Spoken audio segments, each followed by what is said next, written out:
Welcome to First Star Let's Chat, an athletic therapy podcast. I'm your host, James Gardner, certified athletic therapist, certified strength and conditioning specialist, yoga instructor, human being.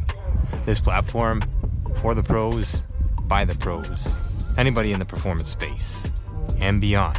Welcome here to share in the stories of professionals, experiences, journeys, learning along the way. It's a platform to connect, to network, and to be a part of a community that cares, with conversations that matter, experiences that resonate, and generate ideas, thought-provoking, organic dialogue, passionate pros. Brought to you as always by First Star Therapy, Mobility Tape, Epic, and Benchmark Athletics. In association with the Canadian Athletic Therapists Association. It's First Star Let's Chat, an athletic therapy podcast. Thanks for being here. Thank you for being a part of it.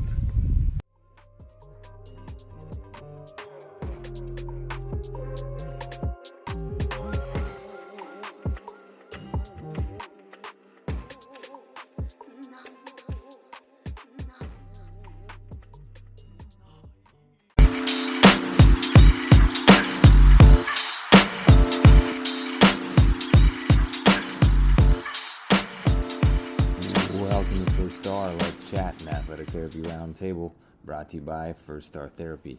I'm your host, James Gardner, and this is a platform for the pros, by the pros.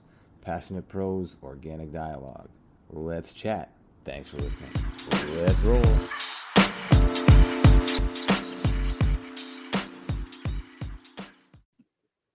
Welcome to session 70, First Star Let's Chat, an athletic therapy roundtable brought to you by First Star Therapy and our primary sponsor, Mobility Tape, the only heat-activated kinesiology tape on the market.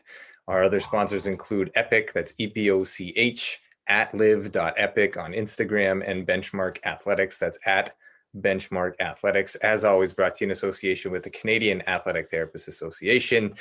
Session 70 already, moving towards the end of April. An amazing guest that I have been, energetically drawn to, I think, since I learned about sort of what you're doing and how you're doing things, and really looking forward to this one. And away we go. Kendra Toothill graduated from Concordia University in Montreal and has been a certified athletic therapist since 2013. She's also a certified athletic trainer in the US, a certified strength and conditioning coach, and a certified yoga teacher. She's worked as an athletic therapist or an athletic trainer in both the UK and the US, and has been an entrepreneur since opening up her first therapy clinic in Edmonton back in 2015. Kendra now works as a holistic women's health therapist and is the lead wellness program creator for corporate companies. She's studied research-based fertility and ovulation methods and has created a system called SCARS, Reigniting Your Feminine System, for women who have scars and want to feel good again, trust their body, and confidently take control of their health.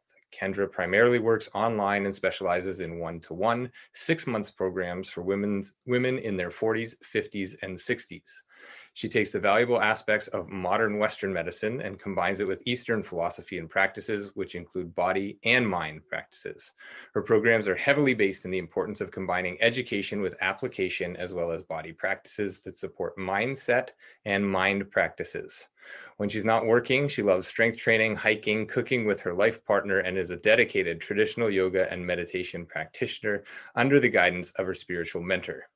She's currently building a house in Costa Rica and plans to divide her time up between Costa Rica, Canada, and the US. Kendra, a pleasure to have you on board. I don't know where to begin other than I want to know all the things, as I'm sure everybody does, but I'll let you say hi and we'll slide in wherever we feel fit at this point.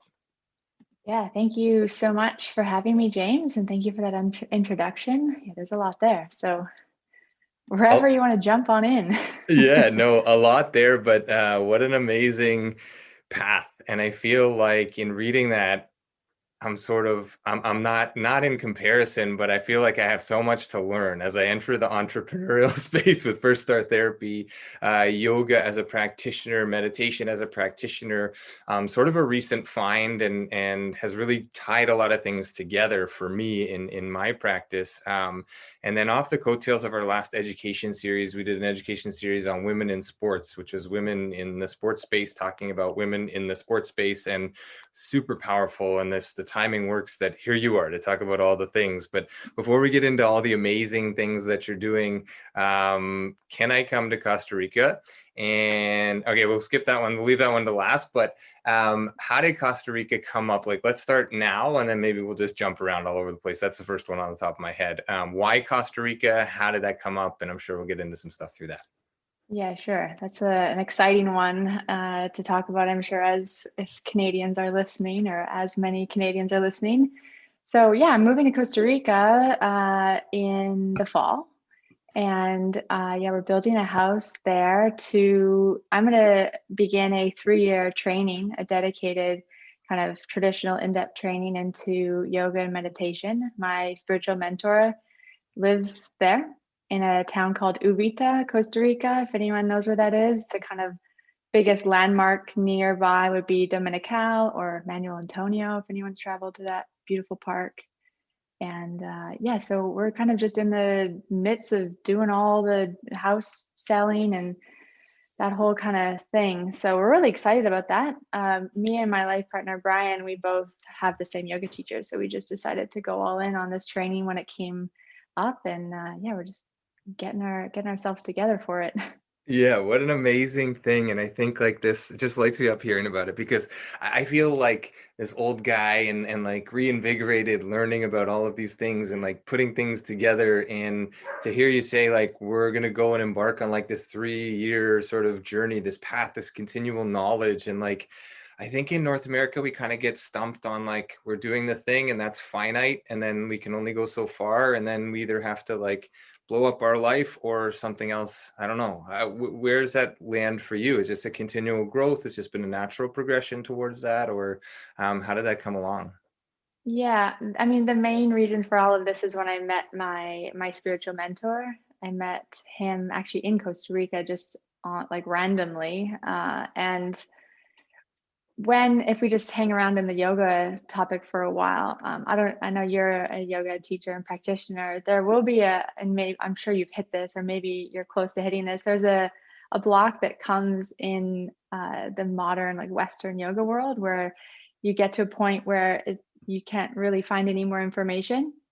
It ends up being a very health-based, like health and fitness-based thing. Like the modern yoga studio is really just around fitness and flexibility, when that's actually the farthest thing that it actually is. That's not its origin at all. So when I met my yoga teacher, a few years back, and he kind of showed me that this is a life path, and that yoga is so much more than moving your body around and sitting on a cushion for 20 minutes a day. It's just been this slow progression, and it feels like the most natural direction for me to go in. Yeah, and what a beautiful place to do it. You've been there, obviously, as Totally. you mentioned, and Yeah. there's no, as we were talking, just entering the room, there's no waffling back and forth with spring. When it's spring, you're sprung, and you just go with it in Costa Rica. But Yeah. here we are. Let's go back a little bit. I'd love to stay in the yoga space, and we can come back to it, certainly.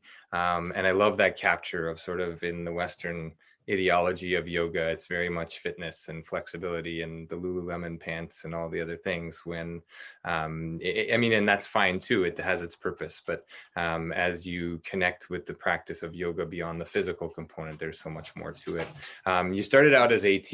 I've had the opportunity to work with a bunch of students in AT as they're nearing graduation, or as they're working their way through a program in athletic therapy. And it's almost finite. There's only certain roles that they can do. Obviously, you're not working now as a quote unquote athletic therapist, but let's start with your athletic therapy background, and what pieces of that foundation continue on. What parts of that sort of have led you to where you're at, or have you dropped it all together? And I won't lead you any further with that one.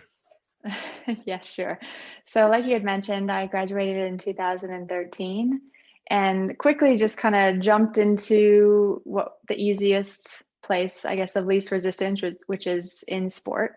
You can easily, at least where I was in Montreal, there's just tons of opportunity to work with sports. So I kind of climbed that ladder, so to speak. And I did so, I kind of felt the peak of that when I was in Edmonton. I was the head athletic therapist of one of the high schools in Edmonton, which is a wonderful experience. I was the head athletic therapist of the university women's hockey team. I was a head athletic therapist of Rugby Alberta for a men's like U18, U17 team. Mm-hmm. And I was in it, and I was just like waiting for the moment where I felt like this is the thing, and it never came for me. And this is in no disrespect into people who love the field. I mean, I totally get why you can love the field, but it just wasn't hitting that note for me. Mm-hmm. I felt like I just wasn't being of service in the way that I wanted to. Most importantly, I wasn't hitting the depth that I wanted to with people. I felt like I was applying like a Band-Aid technique method, and that was not where I wanted to be. So from there, I pivoted. And like you said, I opened up my own clinic space in Edmonton, and I started to study quite in depth in the nervous system. I started to really do a lot of continuing education in that area. I know a lot of athletic therapists have taken neurokinetic therapy. A lot of that is because I just started talking about it. I became one of the instructors for it, and I've taught some athletic therapists that.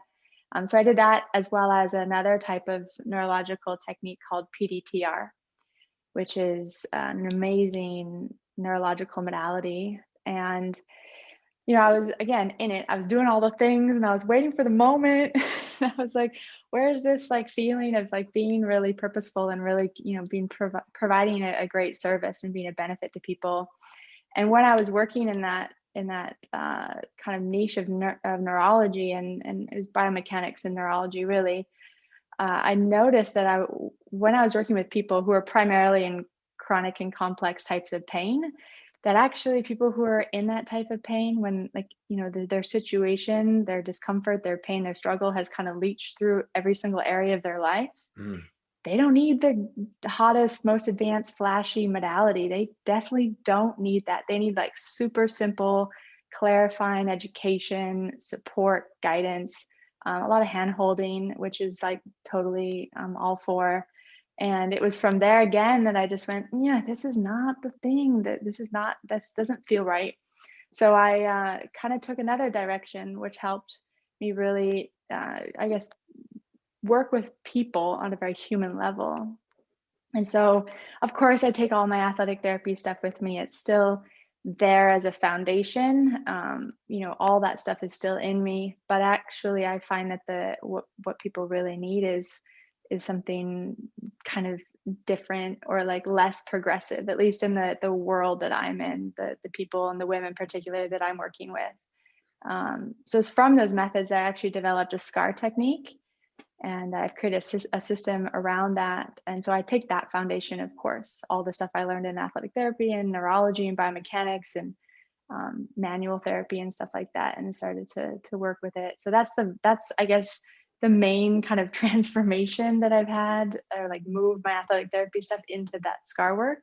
Yeah. But Well, that's beautiful. It's an amazing sort of capture. And you talk on like neurokinetic therapy and PDTR and these techniques and things. And it's interesting because everything that I'm reading right now outside of like orthopedic textbooks and reviewing those kinds of things is very much driven towards like the Western ideology of science proving the things that thousands of years of experiential knowledge has been already demonstrated and utilized, right, in the East. And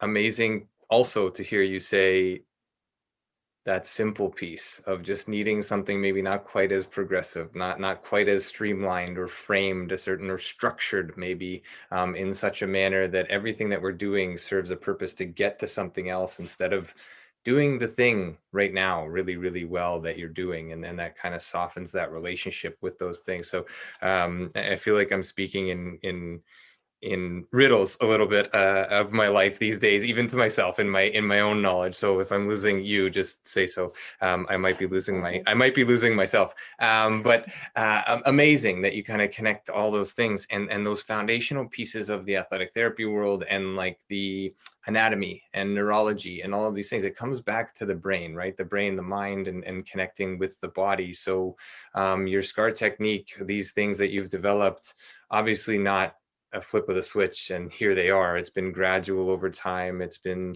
transitional. You spent time, just to go back to sort of the basis of that 2015, you opened your clinic 2015, 2016 in Edmonton. And then you were in the UK, you've been in the US. Like, what was the journey? What was the path? And then I really want to hunker down, because I'm just like, I think I'm too excited to get into like what you're doing now, how you're helping people now, and how that setup is. So let me slow down by slowing you down and just walk us back through where sort of you transitioned from that AT space over US, UK, and then here we are. Yeah, sure. So yeah, you're right. In 2015, I opened up my own clinic. And like I said, it was specializing in neurology, biomechanics. It was all chronic and complex types of pain for people, men and women at that time. And this is probably another reason how I left AT perspective a little bit. And this is something that I struggled with getting out of school, because I graduated in 2013 and we're like dabbling in 2015 time. I'm really burning myself out, like just over striving, overworking, finding any window that I could to advance and improve. And, like I was saying, just trying to find the most advanced, flashy methods to help people out. And all of that was kind of, it was just all falling by the wayside, really. Mm-hmm. So yeah, at that time, end of 2016, I found myself into like a pretty severe health struggle. I spent a good amount of time just ignoring my own body, putting my head down and getting to work.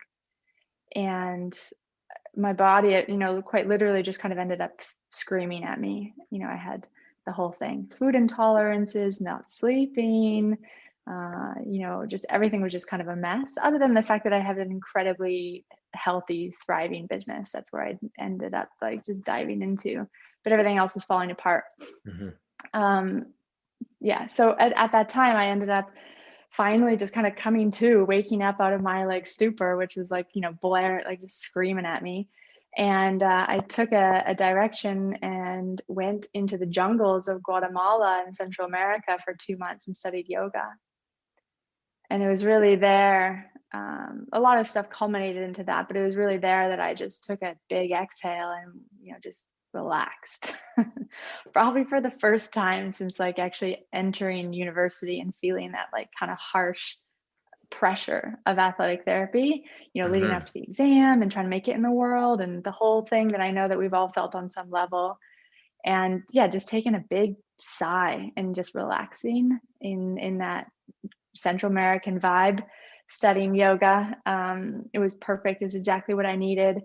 And I actually came back from there, and I had been pre-vetted from a company in Denver. And so I came back from Central America and worked in a multidisciplinary clinic through having a TN visa in Denver, Colorado as an athletic trainer. Right. So I worked there for a while. And then I left. I was there for about 7 or 8 months. It was like the beginnings of a multidisciplinary clinic. It wasn't like a full tilt, full throttle kind of beast that was revving on its own. Mm-hmm. So it was really hard to get in and make things happen. So it was kind of a fizzle. It never really got started kind of thing. So we gave that a good go. Didn't happen. Then ended up leaving.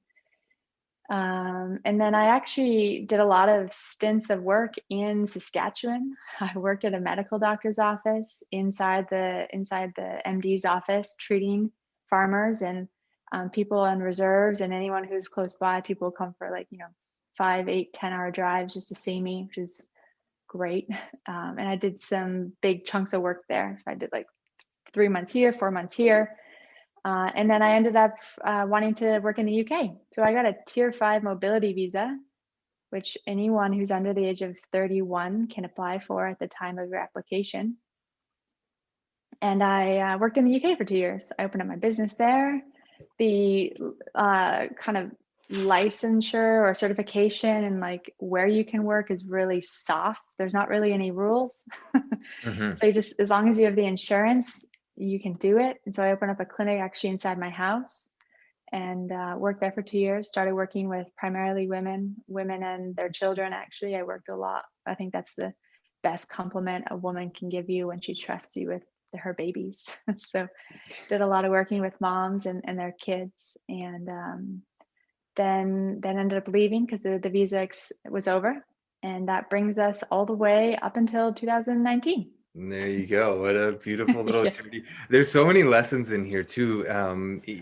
Navigating the space internationally. I Mm. get a lot of questions, just coming back from the Bahamas and how did you do it? And I was on a visa not specific to athletic therapy, and the same thing. There were blurry lines in terms of, what was regulated or not regulated in that country, what you could do, couldn't do, what you had insurance for was really what it came down to.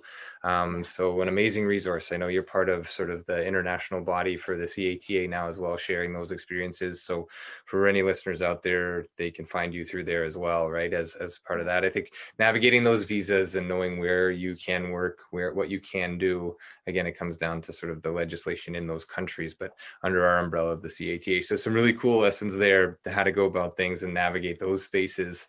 But even cooler that it kind of just kept evolving and you kept following like your niche. I wanted to do this, so I went and did that. I think that's such an amazingly powerful lesson that's sort of woven through your entire story. And um, I wanted to do that and did that and worked in baseball. And then it took me a while to take that exhale that you talked about in Guatemala. I'm not exactly sure what country or city I was in when I took that exhale, but I don't think we do that enough. We don't step back or give ourselves space to even know that we need to take that breath. Is that a fair assessment on sort of your journey and what you've witnessed working with people? Yeah, absolutely. I mean, I think how I work with women now mirrors my own kind of experience to some extent, ignoring the very obvious signs of, that we all know, you know, everything just starts to fade and, you feel you're not connected enough to your body, and you're also so gung-ho in your mind. If your mind is strong enough and you want that thing, sometimes it can totally overpower you. And like you're talking about going with the flow, like up until going to Guatemala, like I was not going with the flow. I Hmm. was kind Hmm. of bullheading, like, super strong, just going for it. And that in the end was not the best approach. So it was from there that and it's been to get my health back and to be well and to, be in a place where I feel kind of strong in my body and in my mind again. It was definitely not a quick bounce back. It was a hard bounce back. So finding that ebb and flow and that rhythm is still going on, and yeah, it's in my life for sure. Yeah. Was travel always sort of part of your upbringing or your journey, like prior to Guatemala, or was it just kind of like, I think Guatemala looks cool, maybe I'll go there? That seems like for me, if I leave, the area code, I get a little bit weary. So, was that always sort of part of your repertoire, or was that like this is a big jump for me? Yeah, good question. I mean, my upbringing was kind of odd in that my parents are both zookeepers. So I grew up most of my life around exotic animals. My parents both work in like natural conservation efforts in the Hmm. zoo in Winnipeg. And so we were definitely oriented always, like our travel was oriented around where are the animals at? Like, where are those exotic guys at? And so we would try to kind of travel to those countries. Yeah. um and yeah, I wouldn't say that I was like a traveler, like, some people identify with being a world traveler or like to be a traveler. I definitely never had that.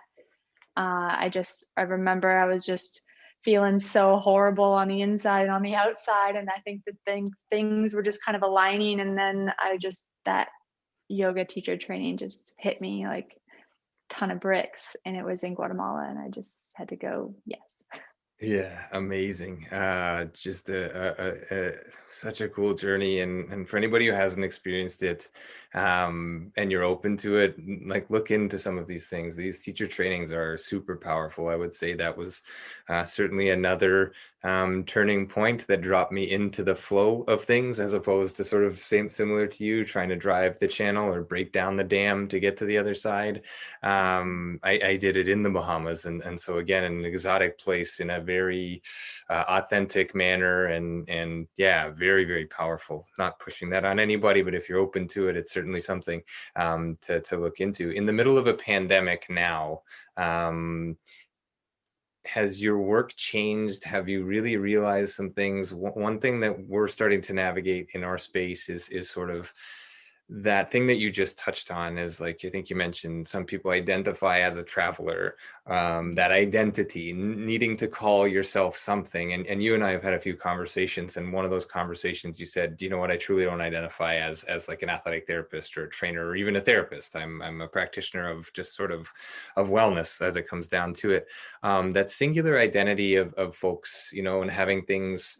I keep hearing the language, and maybe we'll get into this briefly here, but I keep hearing the language of people talking about COVID and having COVID take something away from them, like it's a personal attack on their thing, right? And I get that. That's it's understandable. Athletes, they've had their season ripped away, their career ripped away from them.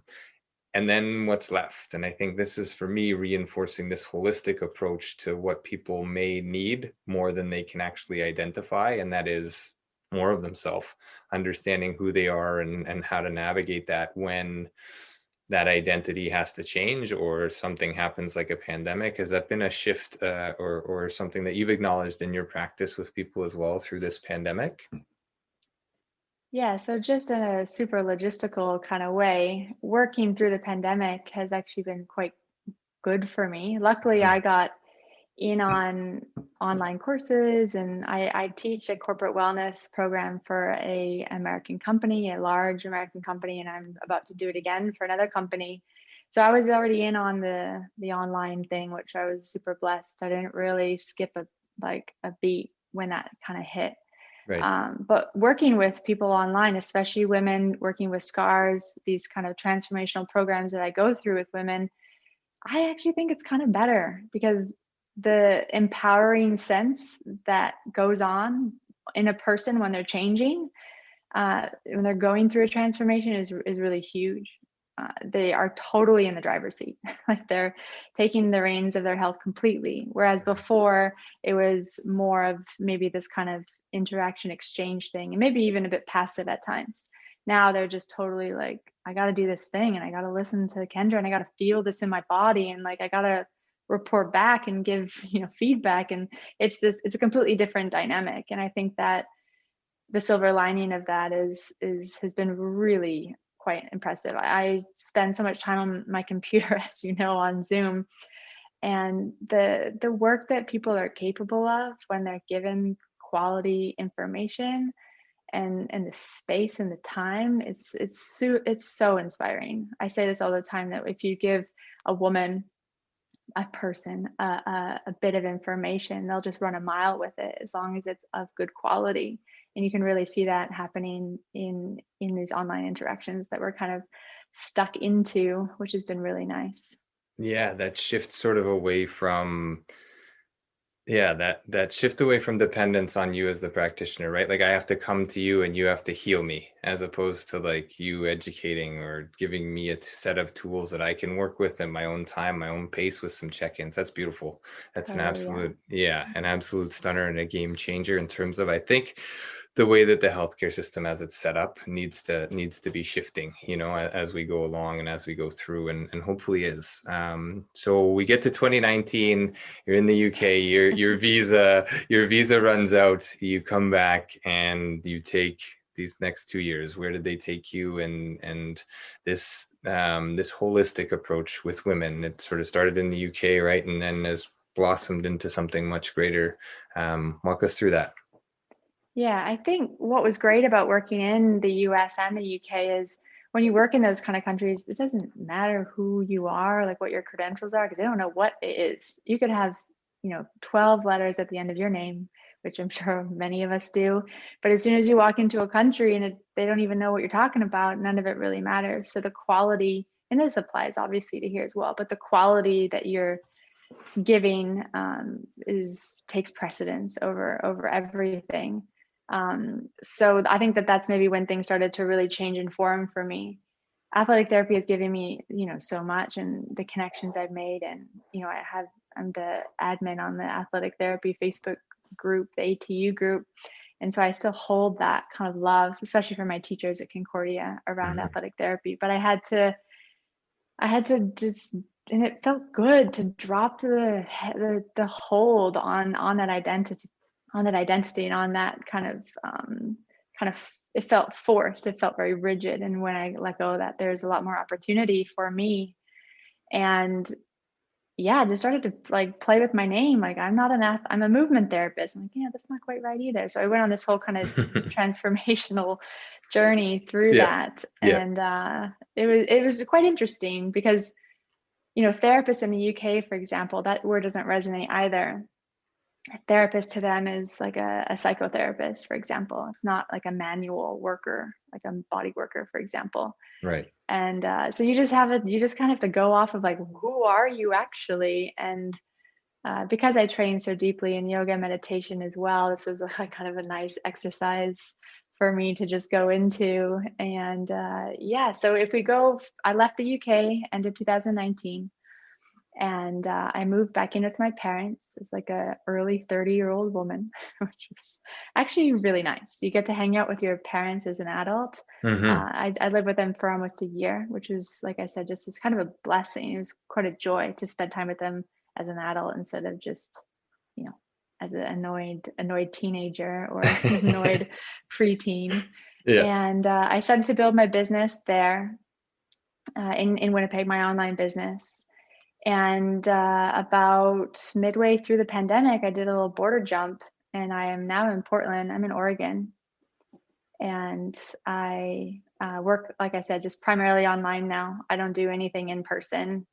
I don't need to anymore because of the pandemic. So I've just been building my business, and now if we kind of into today, into the now, I say that I work in holistic women's health. And I try to kind of frame that for women. I only work with women who have scars on their body now. I've like kind of tried to orient myself specifically towards scar work and towards women who have scars on their body.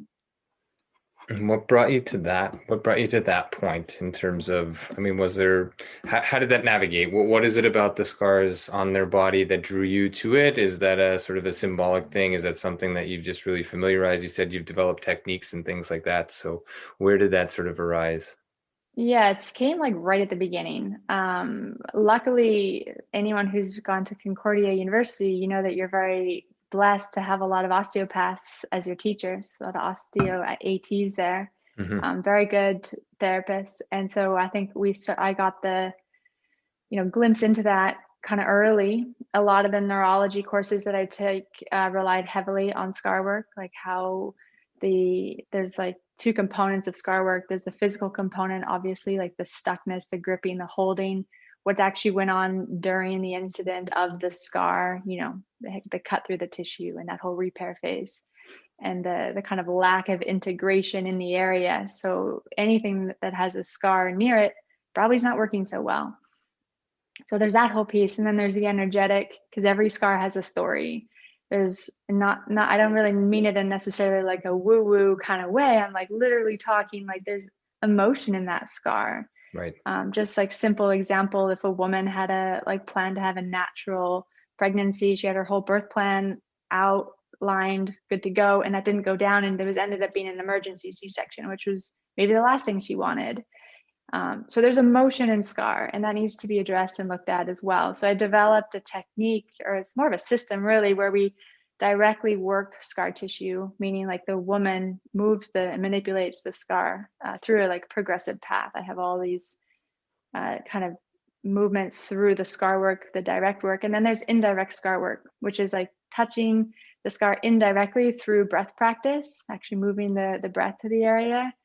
And like, physically stretching it by breathing, as well as like really specific movement to really compress the scar, but also like stretch it out and lengthen it out. So I go through this whole system with women that actually is totally physical, but massively energetic as well. So any woman who's exhausted, has chronic pain, infertility, we do scar work together, and it's just like the transformations are like epic.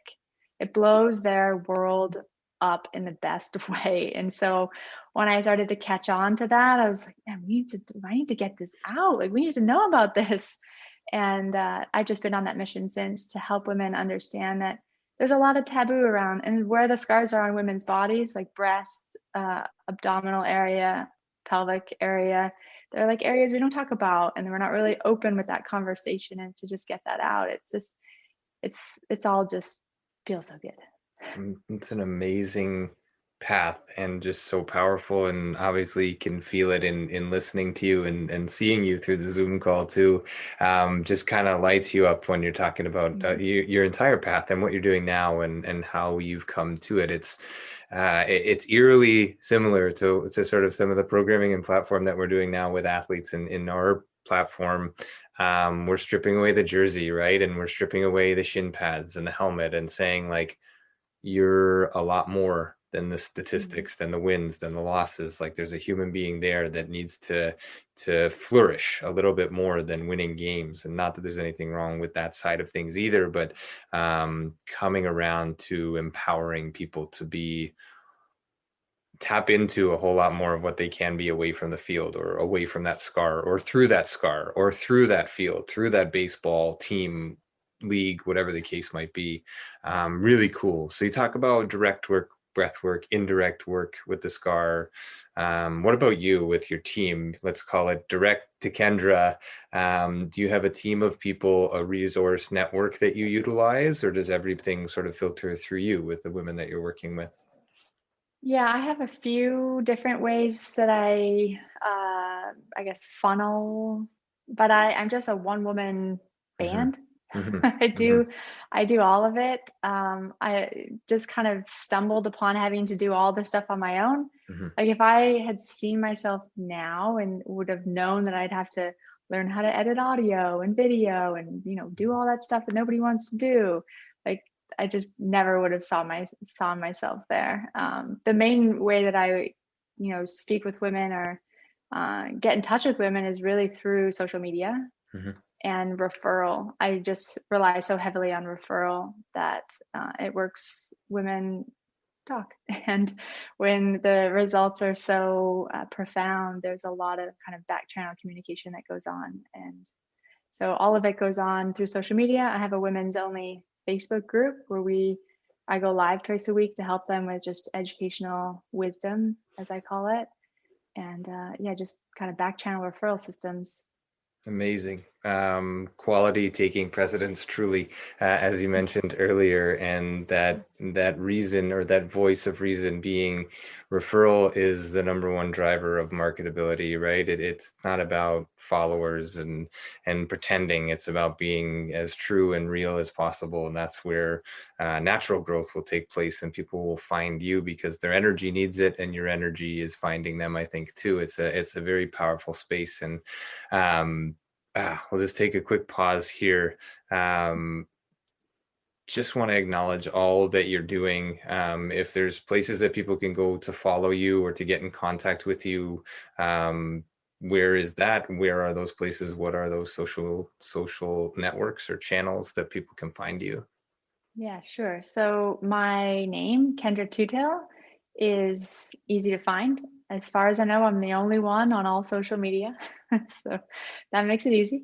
So you can find me on Instagram like that, on Facebook like that. If you're a woman, I very much welcome you to join the women's only Facebook group. It's called the Radiantly Alive Woman.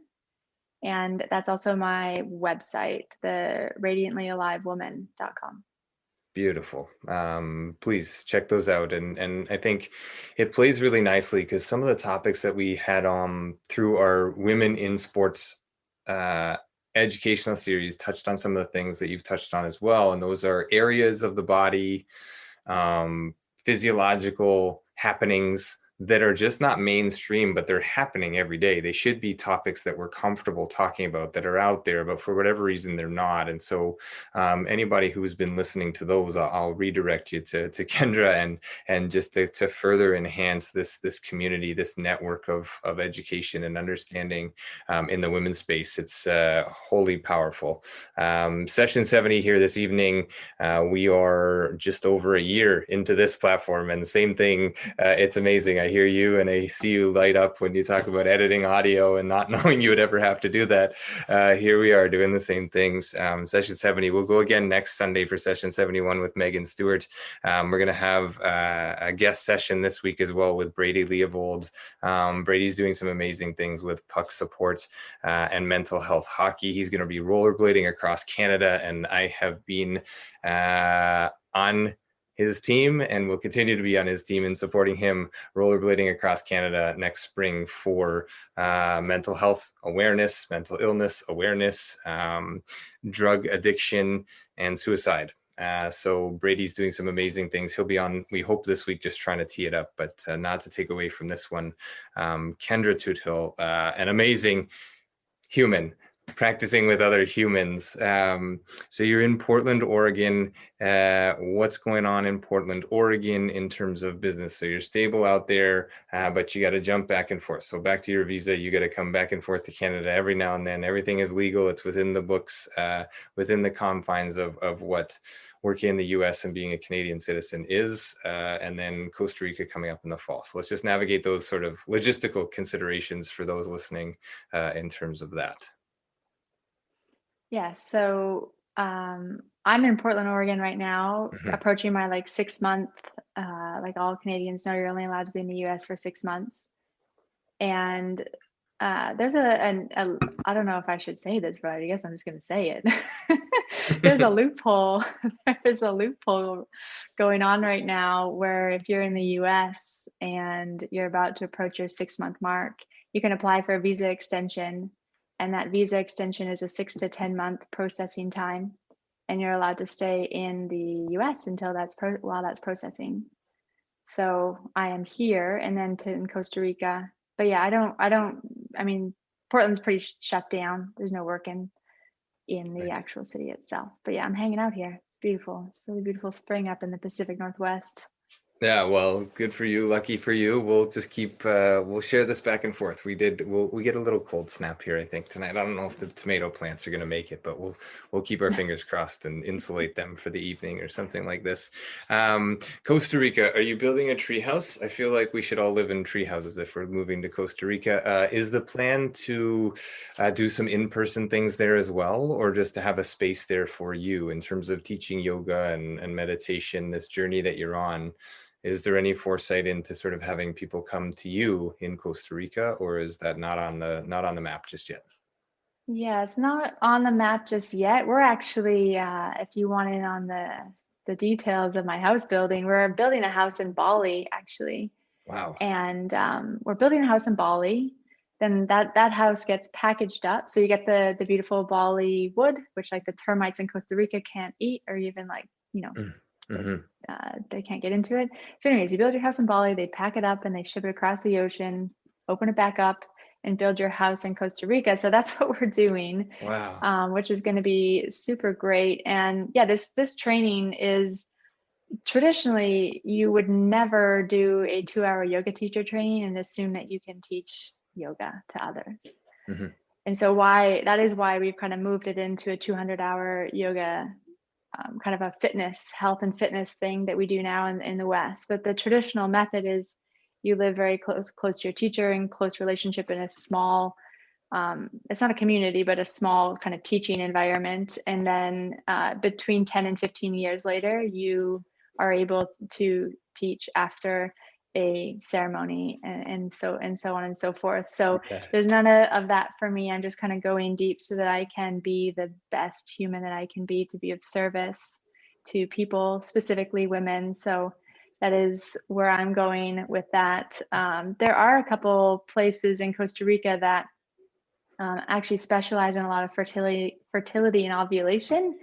For some reason, they have a really good It's called the Billings method. They have a really good setup for that, which is I'm a teacher for that method. And so I'll probably be giving that as a free service to all Costa Rican women so that I can be in the country and be giving something to the women. And otherwise, I'm just going to be killing it online and Beautiful. helping the women in Costa Rica and hanging out in Bali, in my Bali house and learning yoga and meditation.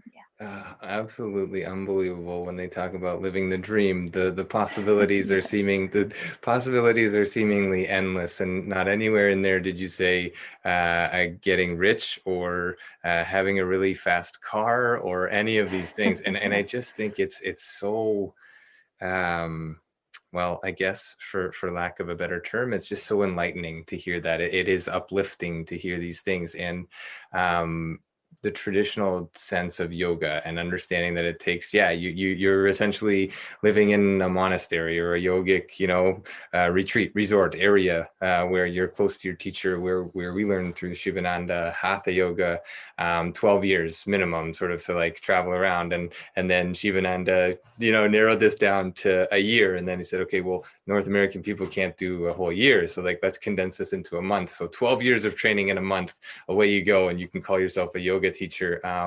Very little physical yoga teaching do I do. But so much of the philosophy and the connectedness that I gained from that has trickled into the athletic therapy realm, the strength and conditioning realm. And let's just throw those realms away and just say like, the connectedness with other humans, it just has become much more palpable. So really cool stuff. I'm grinning ear to ear, and I just have pages and pages of notes here and listening to your story and seeing where you're taking it.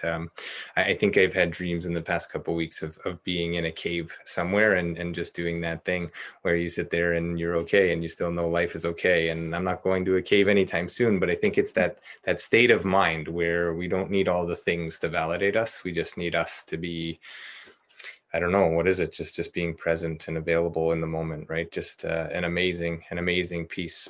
You shared where we can find you. You shared all the things that you're doing for your AT colleagues, for the people that are out there. This is typically an athletic therapy heavy listening audience. For those that are here live, for those that are picking this up in the future, I feel, and I won't try to sway you with this, but I feel like athletic therapy just allows you to see a lot of things, and then you can kind of be this liaison or move into any walk of life.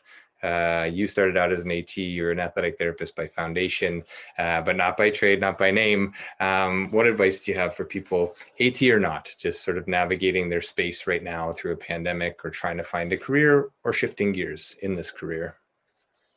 Yeah, I give this advice every time an AT. I've had a couple professors ask me to make videos for their course, their teaching and stuff like that, and I give the same advice, and it's advice from my own personal experience. And it is all around how hard you can push yourself and how hard I think ATs do push themselves. And when I was pushing myself at that intensity, I had no real idea who I was or what I really wanted or who I was wanting to be in the world. And I think it was that mixed with an insane amount of determination and heat for being like the AT that does all the stuff that actually was the thing that kind of took me down. So my advice is to really spend time figuring out in whatever way feels natural to you who you are and how you want to serve people and how you want to show up on this planet and live from that space, because that won't burn you out, and that will keep you healthy and focused. And I think that we have a tendency in this modern world, whether we're ATs or not, to just go hard and just it misses the point in my opinion. So that's my advice. Just slow down. Absolutely. Find yourself. Yes. And you'll be okay. Absolutely. And everywhere along the way, you're touching on karmic principles, right? Like karma yoga, of giving back, of doing something that goes beyond you, that goes into service for others, service to others in another country, all of these things. An amazing an amazing, amazing, amazing, amazing, I can't even find another word, evening of sort of sharing your time, sharing your space, and your kind, giving soul, your all of these things. I can't thank you enough for carving us into your schedule. I know there are numerous hours spent online, so giving this one to us is absolutely terrific. Kendra Toothill, an amazing woman, an amazing human being, serving for a greater purpose, serving with quality. I'll let you close this one out. It's been absolutely fantastic having you. I encourage anybody who is listening to this to reach out through me or directly to Kendra. You're making the world a better place. And for that, you do so through our community, you do so through your work, and I can't thank you enough. So thank you. Thank you so much for this evening, and away you go. Yeah, thank you. I don't have anything long or magical to say. It's just been such a nice chat, nice evening to just spend together. It's been also really nice just seeing the people in Zoom here, all the faces. It just feels like a nice time to connect. And thank you for letting me share my story and being curious about it and getting all those little bits pulled out of me. It's just really nice to have good questions. So I appreciate you, James, and everyone else who's here and watching or listening in the future. Thank you so much. This has been session 70, First Star Let's Chat, an athletic therapy roundtable, or a roundtable for humans, connecting across the globe, connecting within this country and beyond. Amazing stories, expertise of your own story, expertise of your own path. It continues to connect. It continues to drive bigger messages. Brought to you as always by First Star Therapy, Mobility Tape, Epic, Benchmark Athletics in association with the Canadian Athletic Therapists Association. We'll see you next Sunday. Good night.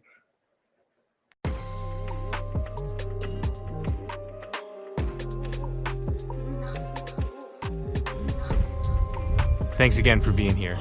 Thanks for listening. Thanks for being a part of this community. Check us out online, firststartherapy.com. That's FIRSTAR therapy.com. Or email us with feedback, consult@firststartherapy.com, CONSULT@firststartherapy.com, on Instagram @firststar.therapy, and our podcast host @letschat.at. This is First Star Let's Chat, an athletic therapy podcast.